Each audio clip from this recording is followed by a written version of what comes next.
இருந்திருக்க வேண்டும். ஏனெனில் மூன்றாம் தமிழ் சங்க காலத்தினை சார்ந்த சங்க இலக்கியங்களில் ஆதிச்சநல்லூர் பற்றிய குறிப்புகள் இல்லை. ஆனால் கொற்கையினை பற்றி உள்ளது. திருசெந்தூர் பொதிகை மலையினை பற்றியெல்லாம் குறிப்புகள் உள்ளன. இதை வைத்து பார்க்கும்போது மூன்றாம் தமிழ் சங்கம் தோன்றி மதுரையில் பாண்டியர்கள் ஆட்சியமைப்பதற்கு முன்பாகவே இந்த நாகரிகம் அழிந்திருக்கலாம். எனவே சுமார் 4000 வருடங்களுக்கு முந்தைய நாகரிகமாக இந்த ஆதிச்சநல்லூர் நாகரிகம் கருதப்படுகிறது.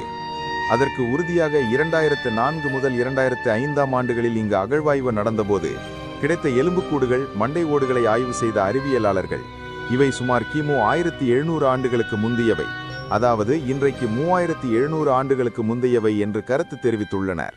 இப்பொழுது புளோரிடாவிற்கு அனுப்பப்பட்ட ஆதிச்சநல்லூரில் கிடைத்த 2 மாதிரிகளை ஆய்வு செய்த அறிக்கைகளை மத்திய அரசின் தொல்லியல் துறை மதுரை உயர் நீதிமன்றத்தில் தாக்கல் செய்துள்ளது.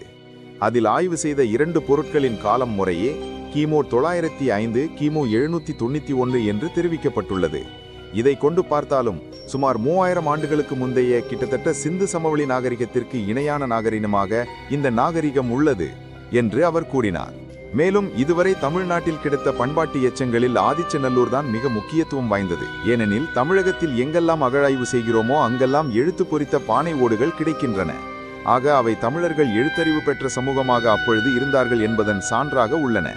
கடந்த சில ஆண்டுகளில் ஆதிச்சநல்லூரில் அகழாய்வு செய்தபோது எழுத்து பொறித்த பானை ஓடுகள் கிடைக்கவில்லை. இதன் மூலம் தமிழ் மக்களுக்கு எழுத்தறிவு வருவதற்கு முந்தைய நாகரிகமாக ஆதிச்சநல்லூர் நாகரிகம் இருக்கலாம்.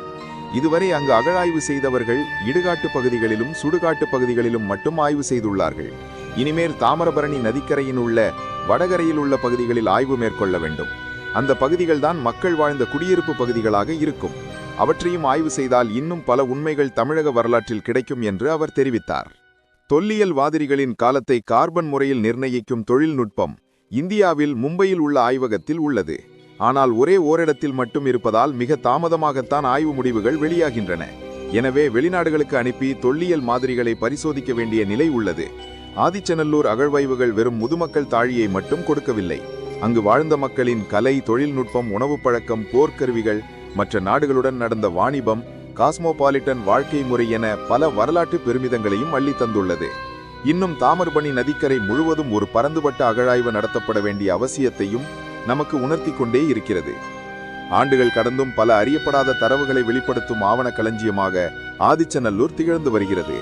பல ஆயிரக்கணக்கான ஆண்டுகளின் வரலாற்றை மேம்படுத்தும் ஆதிச்சநல்லூர் ஆங்கிலேயர்களே வியந்து பார்த்த அதிசய இடமாகவும் மர்மங்கள் விலகாத பகுதியாகவும் திகழ்ந்து வருகிறது. மேலும் இது போன்ற சுவாரஸ்யமான வீடியோக்களுக்கு சப்ஸ்கிரைப் செய்யவும்.